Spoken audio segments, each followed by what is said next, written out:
So we are now on our lesson 3.4. It's all about employee retention and career development. So having invested time and resources in selecting, then training, and then appraising employees, the employer naturally wants its employees to stay within the firm. This is of course to minimize cost, time, and resources. Unfortunately, keeping good employees can be so challenging.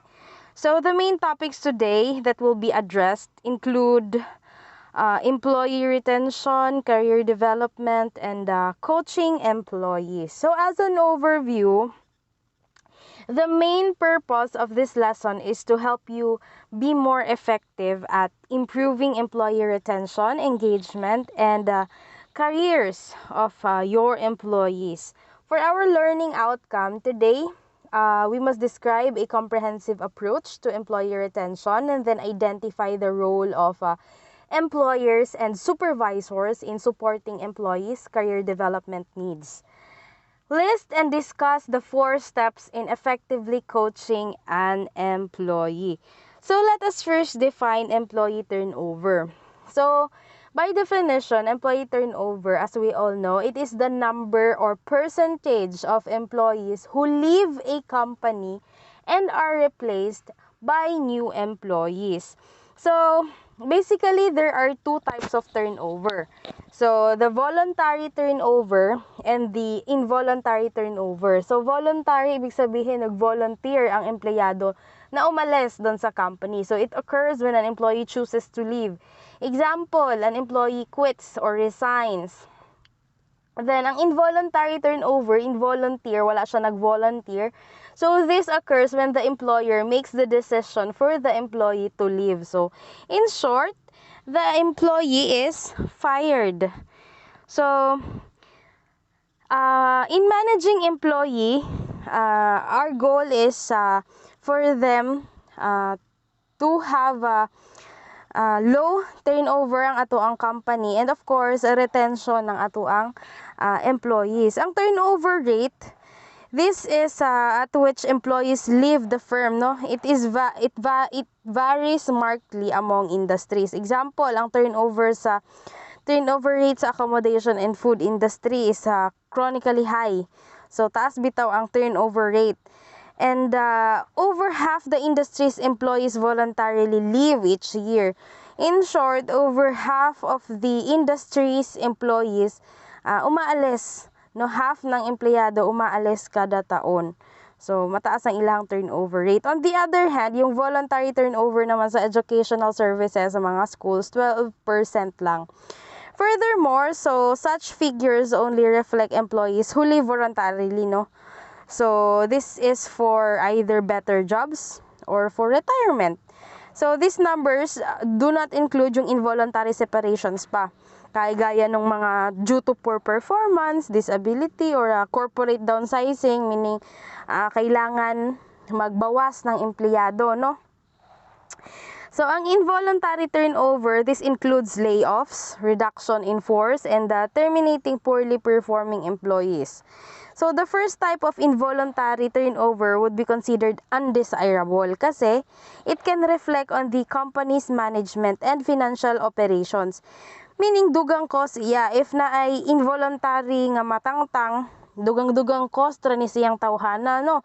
So, why? Syempre, the time nga gi-hired siya, na ay mo train niya, so na ay ma-pull out sa operation nga gibayran, no? Para ma-orient siya, ma-train. So, sa iyang development, so, na-cost po siya sa company. So, combining voluntary and involuntary turnover, they produce some astounding statistics. For example, the turnover in many food service organizations is around 100% per year, no? Sa service organizations daw, usually 100% per year ang ilahang turnover rate. Mabilis sila magpalit. So, this means, many restaurants need to replace just about all their employees every year. So, how do we manage employee? No, para tumaas naman yung retention nila at bumaba yung turnover. So, tanawon nato unsay mga reasons or what are the top reasons for high commitment or top performing employees for leaving their jobs. Unsay mga reasons sa mga top employees, kumbaga high performing nga mga employees umaalis pa rin, which are kailangan ng company natin. So, reducing turnover requires identifying and managing the reasons for both voluntary and involuntary turnover. Managing voluntary turnover requires identifying its causes and then addressing it. Unfortunately, identifying why employees voluntarily leave is easier said than done. Mas madaling sabihin kaysa gawin, no? Kasi vary man good ang mga reasons sa mga empleyado. So, usually, people who are dissatisfied with their jobs are more likely to leave. But the sources of dissatisfaction are many and varied. So, ang ginawa ng US, no? Organization sa US, the consultants collected survey data from 262 US organizations having a minimum of 1,000 employees. So in this survey, the 5 reasons high commitment top performing employees gave their reasons for leaving. So girank ni siya from high to low. Yung mga top performing mismo nga mga top performers, yung high commitment top performers, those with dark blue, highest to lowest nila nga reasons were of course number 1 pay, sunod promotional opportunities, work-life balance, career development, and the healthcare benefits. Okay, kana siya ganina. Ito yung mga high committed nga mga top performers. Karon unsa na may view sa mga employers view. So sila yung mga regular employers. So isa sa ilahang mga view why they left their jobs. Kay first, they feel nga there is unfairness sa ilahang workstation or sa ilahang organization. Next is not having their voices heard and the lack of recognition, no? So sometimes simply asking all things consider nato, no? How satisfied are you with your job, no? So this can be an effective at soliciting employees' attitudes towards various facets sa job. So, pwede na nato ni siyang basis as a supervisor para makuha ang employees' view in our management. So, practical considerations affect turnover. For example, ang high unemployment pod sa usa ka lugar. If sa atong usa ka lugar, taas ang daghay way trabaho, of course, mo reduce ang voluntary turnover. Dili sila basta-basta muhawa sa trabaho. Tungod kay taas ang unemployment, daghay way trabaho, gamay lang ang sudlan nga mga trabaho. Moreover, some locals have fewer job opportunities than other do have. So, gamay ra ang job opportunities in some locals. So, ayan, maapektuhan din yung turnover, possible gamay ra ang turnover. So, of course, turnover isn't necessarily bad. For example, losing low-performing employees, that isn't as practical as losing high-performing ones. So, again, these are the factors nga makaka-affect or naka-affect, no, sa mga employees. First is pay, promotion opportunities, work-life balance, stress. So we must know these factors para as a manager, as a supervisor, mahibaw nato how to handle these employees in terms of alleviating them from stress. So what could be your possible programs and plans? Ayan, so career development. So probably doon sa study na yung mga basic needs ng ilahang is kasukdulan na.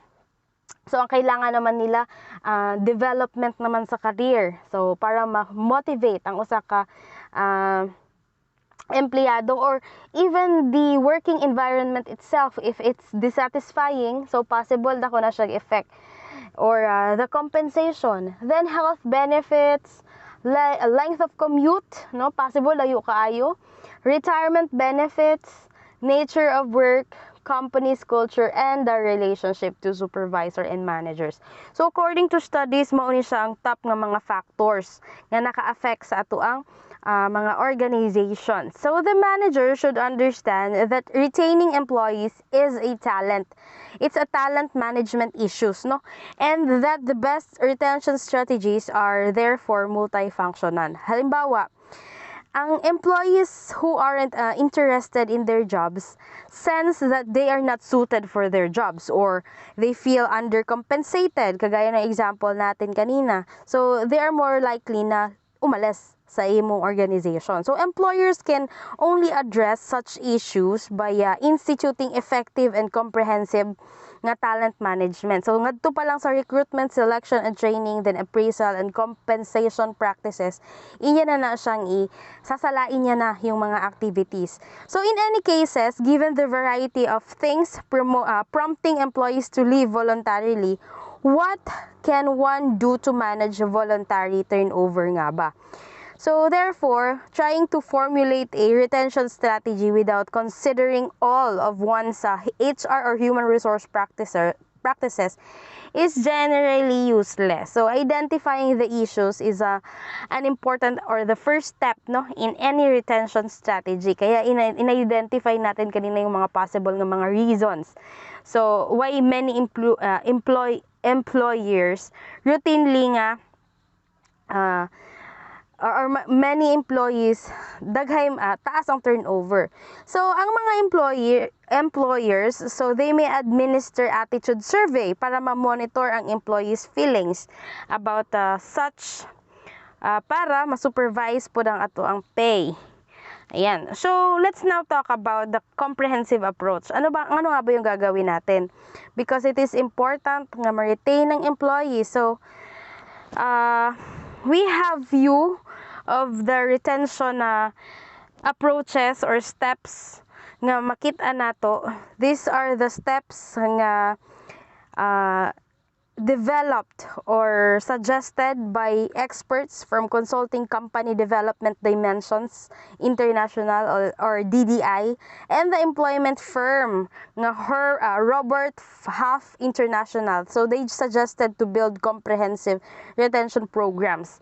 So around these following steps. So first class, Development Dimension International and Robert Half International. So first class is the selection.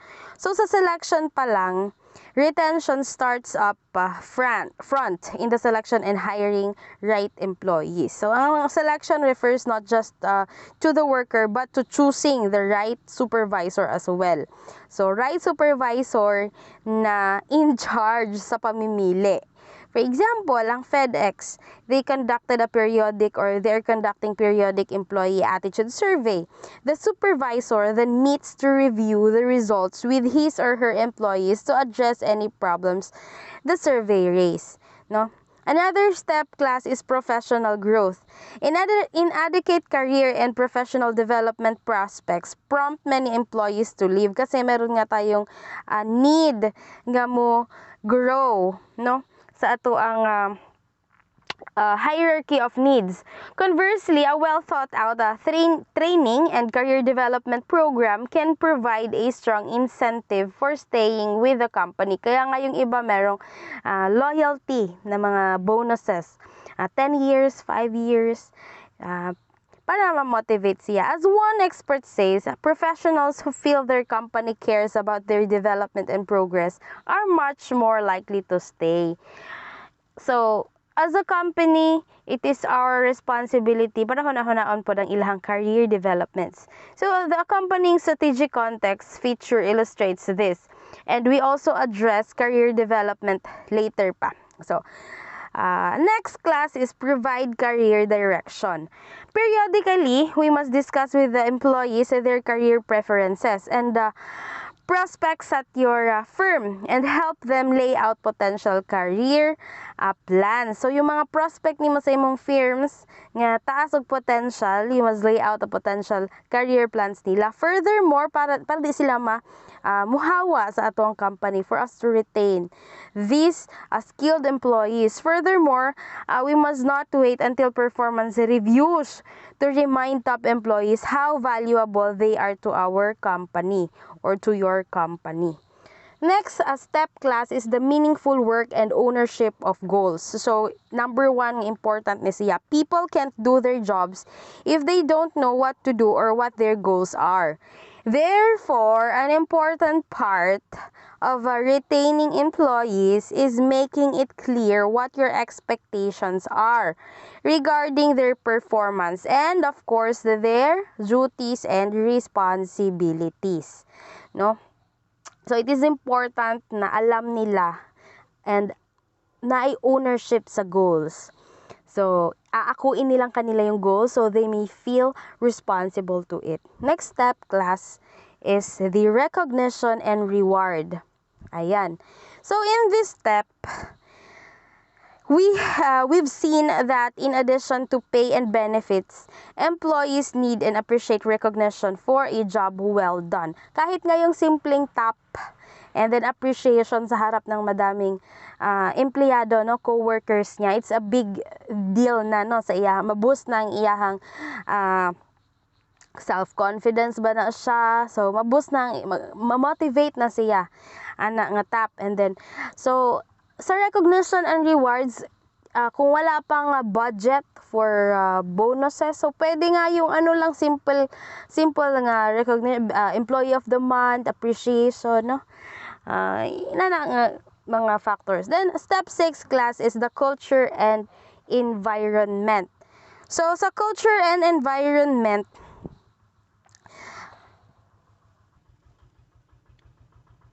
for example, no, companies that are very tense and political maybe prompt employees to leave or may prompt employees to leave, while companies that make them feel comfortable encourage them to stay.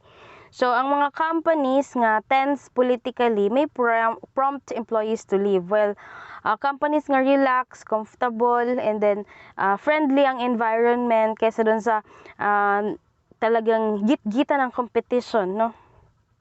So, it may prompt employees to leave. Next, class, 7th step is promote work-life balance.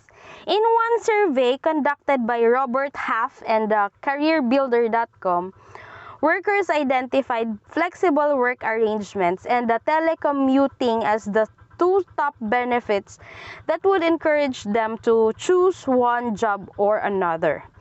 And lastly, acknowledge achievements.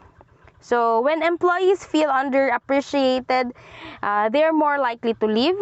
So, surveys suggest that frequent recognition of accomplishments is an effective non-monetary reward. So, pwedeng non-monetary, so ma-appreciate na siya nila.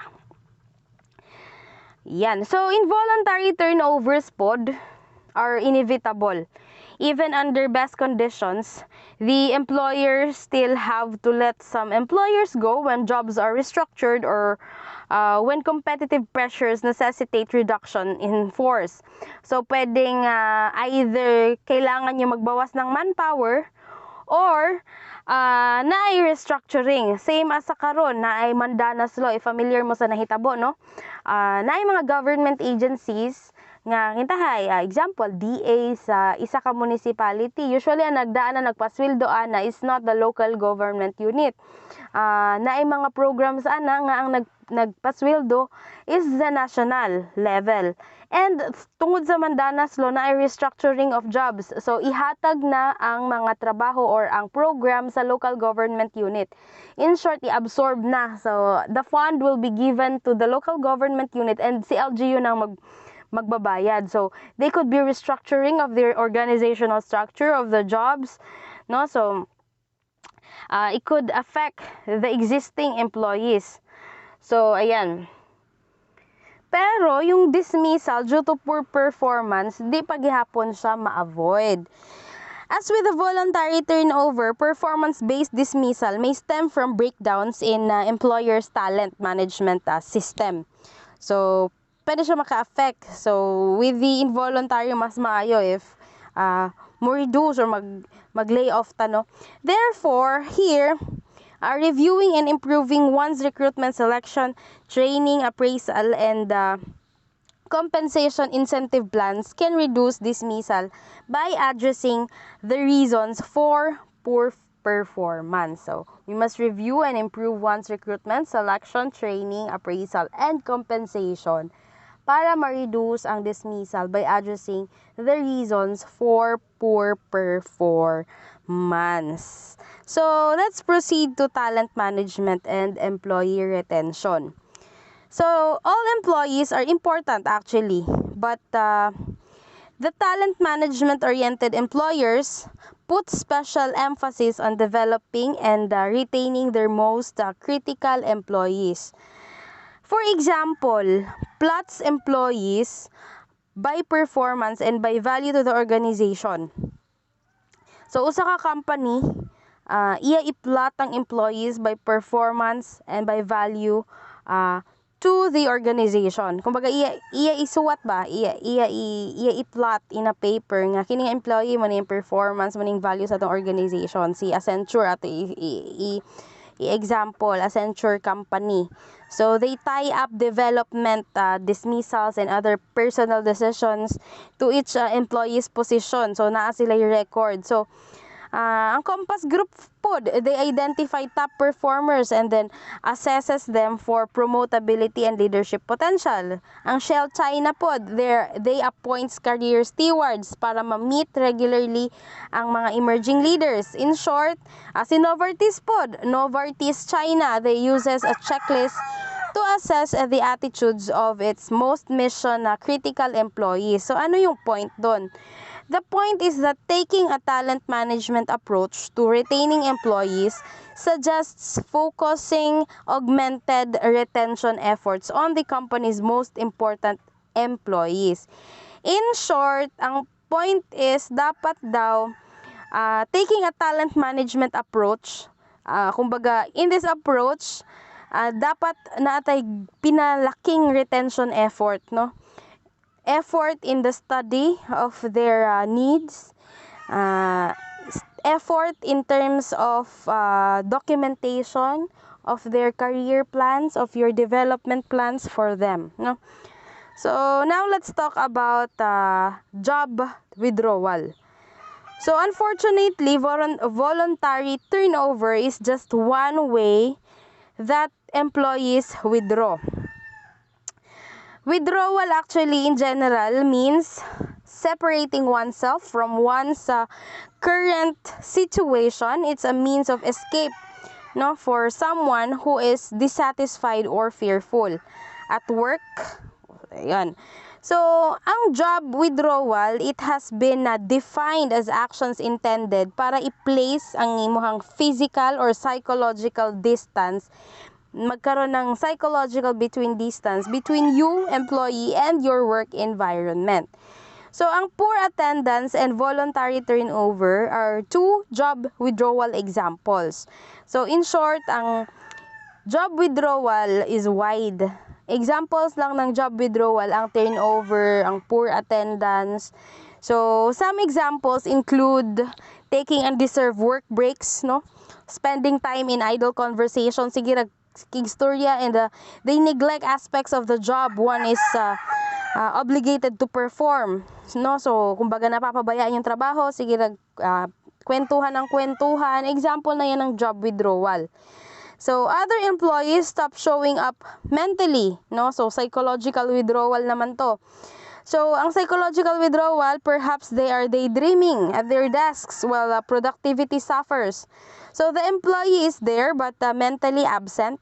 In fact, the job withdrawal process tends to be incremental or pataas ng pataas, often evolving from daydreaming to absences to quitting. So when an employee perceives that temporary withdrawal will not resolve his or her problems, then the employee is apt to choose a more permanent form of withdrawal, which will result to turnover, assuming that the alternative work opportunities are available, no? So, naging turnover na si job withdrawal. Okay, so how to deal with job withdrawal? So, studies confirm that the high cost of job withdrawal behavior, so, taas ang cost ng ng job withdrawal behavior. So, understanding its causes is important. So, dako, example, no? Dako ang transportation cost mo. So, most probably mo, hawak ka ng trabaho. So, because many people have experienced the desire to withdraw, to get away from some situation, it's perhaps not difficult to emphasize with those who feel they must escape. So the simplest way to think about is in terms of pain or versus pleasure. People tend to move towards situations that make them feel good, diba? Bisag ikaw. And move away from those that make them feel bad. So, maaloof ka if bisag sa relationship na lang sa work environment.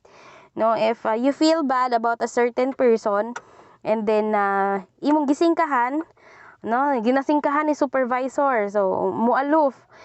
And more technically, negative emotional states make people aware that their current situation is problematic, and this awareness motivates them to take action.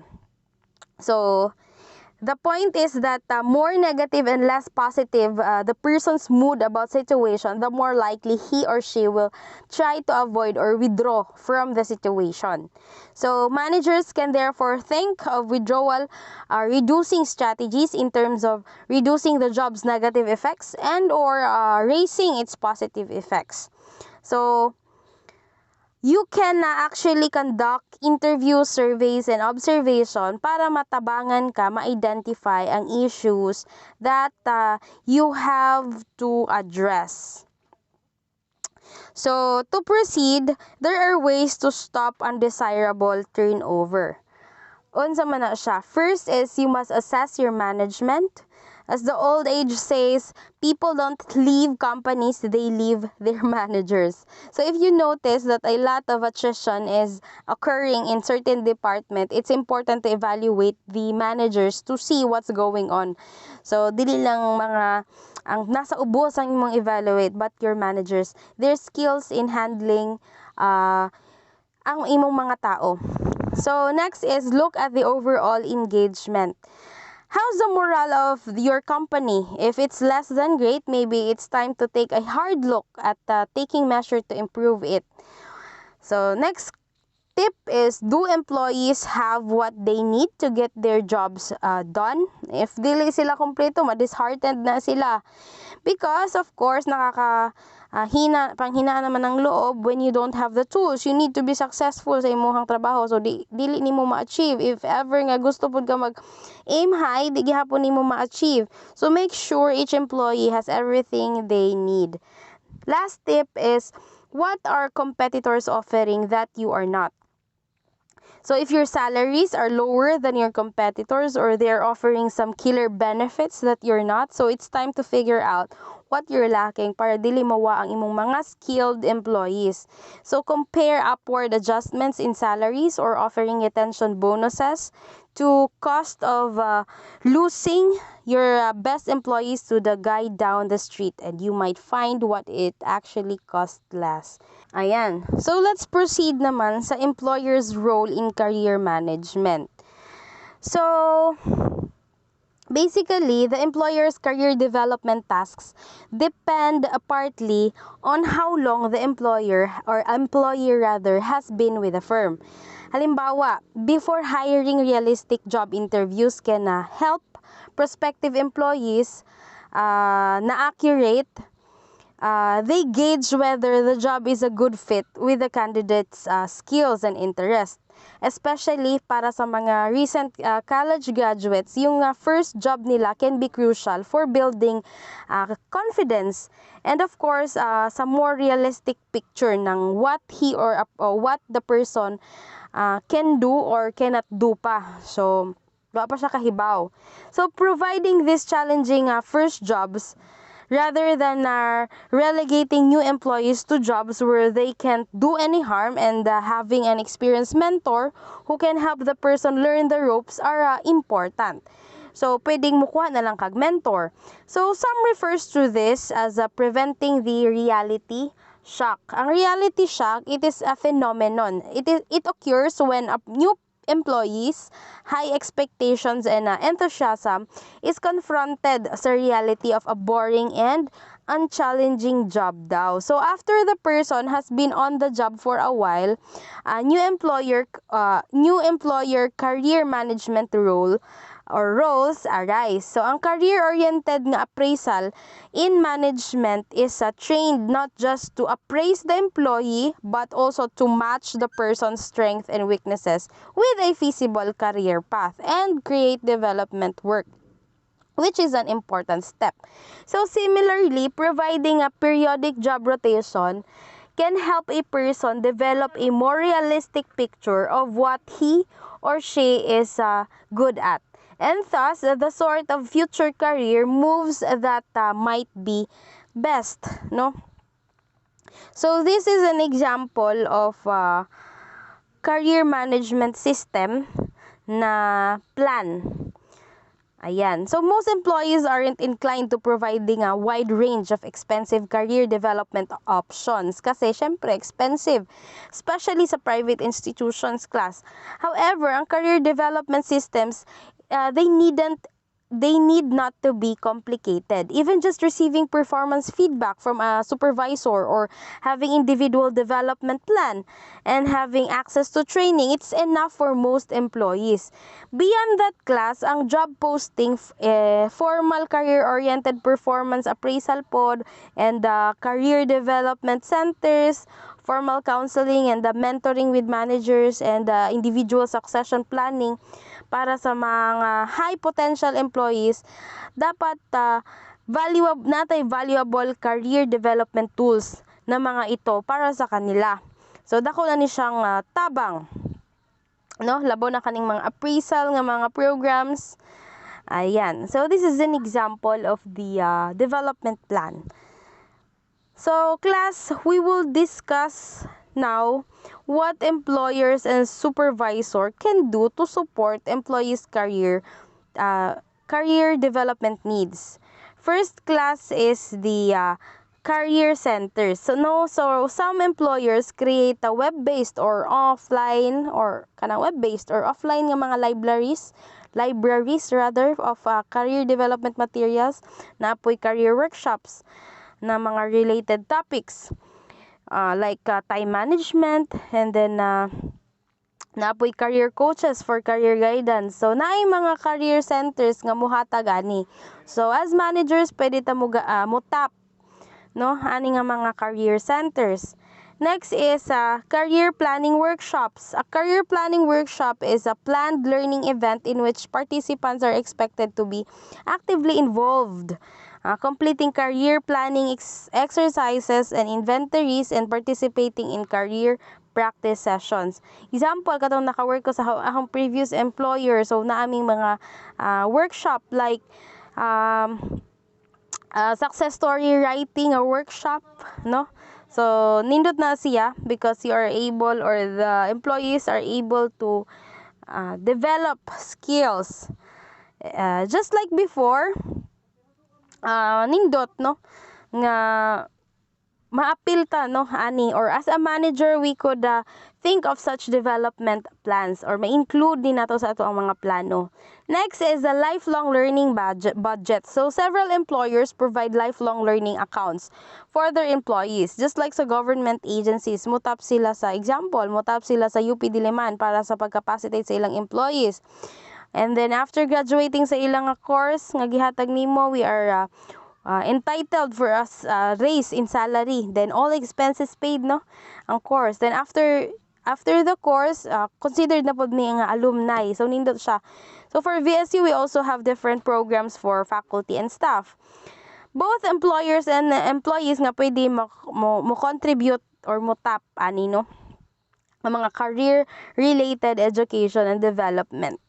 Next class is provide career coaches. For example, ang Almerica Financial Corporation, they hired 20 career development coaches para lang ma-assist ang 850 persons information technology staff nila.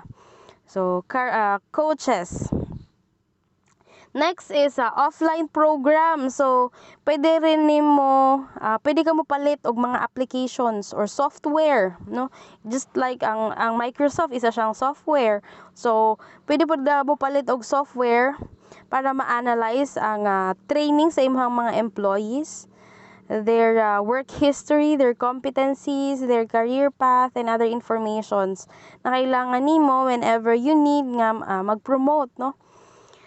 Next is career-oriented appraisal. So, in brief, if you use this performance review only, it will only tell the employees how he or she is doing. No, you'll miss the opportunity to support the employee's career development. So, if career-oriented ang imong mga appraisals, it will provide them opportunity para ma-discuss ang link sa ilahang performance, career interest, at saka development needs nila into a coherent career path. So, those are the career management systems. This is an example of the form that they may fill up nga pwede nimong gamito, no? Employees may your strength, areas for improvement. Yan, para makita sa nga mga trainings ang ilahang need. Relevant po, of course, sa ilahang work. So, there are also gender issues in career development. So, women and men actually, they face different challenges as they advance through their careers. In one study, ang mga babae nga na-promote had to receive higher performance rating than men nga na-promote. This suggests nga ang babae mas stricter sa ilahang mga standards para sa promotion. Kumbaga mas stricto ang babae, no? Women report greater barrier pod, such as being excluded from informal networks than do men, and more difficulty getting developmental assignments and geographic mobility opportunities. So, na ay gender-related issues, na ay discrimination, no? Ayan, women are promoted to receive higher, and women also are reported with greater barriers. Kasi naman, syempre, alangan naman babae yung ilagay mo sa trabaho, magbubuhat siya, syempre lalaki yung kukunin mo. And of course, usually babae, syempre babae, mag-aasawa, magkakaanak. So, magkaka-problem sila if may anak na sila, if ang work environment is kailangan mo maging mobile. So, magkaka-problema in geographic mobility since you have a family to take care of. So, there could be programs nga ma-implement para maiwasan itong mga discrimination sa atuang organization. So, what are the roles of managers because it's hard to overstate the impact, no, that a supervisor can have on his or her employee or employee's career development. So, with little or no additional effort than realistic performance reviews, so ang competent na advisor, they can help the employee get on and stay on the right track or career right track. So, dapat not a role as a manager. So, what are those? First, orientation and training, no? It's our role to provide them orientation and training. Next is regular performance appraisal. Then, provide employees with a informal career development plan kesa wala, no?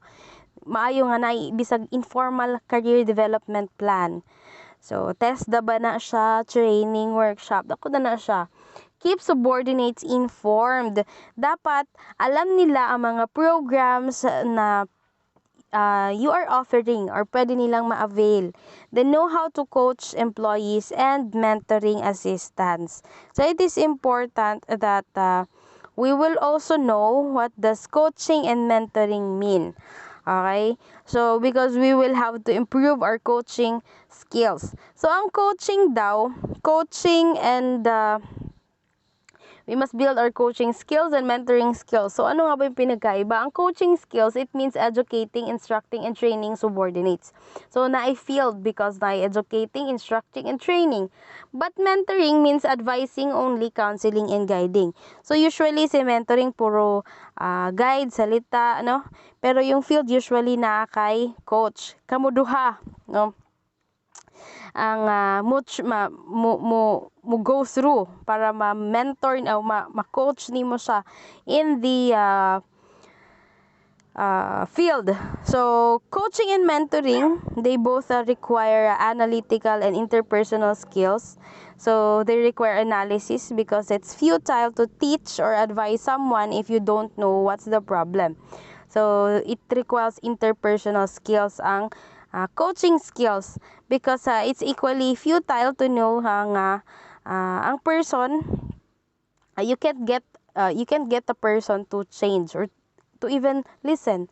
So some performance situations don't require coaching. For example, if your new employee or if your new employee learns na the first time through how to do the job, or if your employee's performance review is flawless, you won't need to do much coaching. But things rarely go so smoothly. Sometimes it's not, and when they don't, you're probably going to have a coach, no? So it will also mean cost. So we can best think of coaching in terms of 4 steps: preparation, planning, active coaching, and follow-up. Ang preparation, it means understanding the problem, then not only the problem but the employee skills. So we aim to formulate a hypothesis about what the problem is. Then you'll watch the employee to see what he or she is doing, and then observe the workflow. Then you have to plan, no? So then sa atong mentoring traditionally means having experienced senior people advising or counseling and guiding employees long-term career development.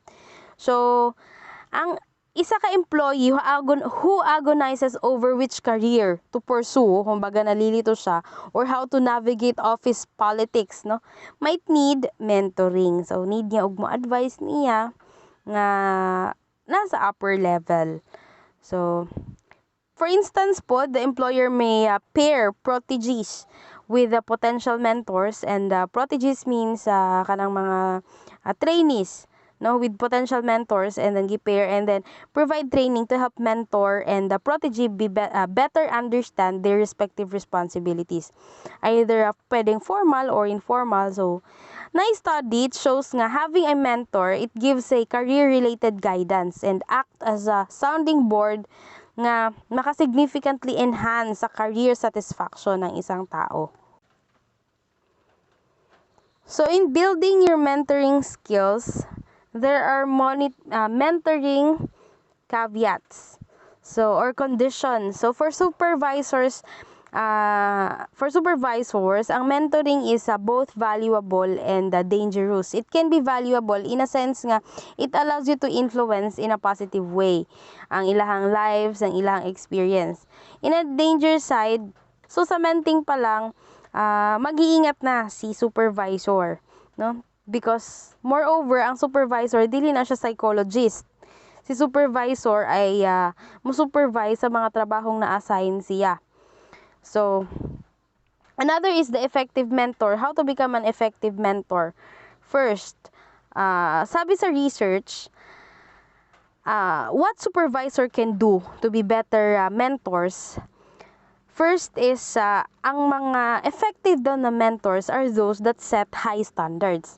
They are willing to invest time, and those who give effort sa mentoring relationships. So,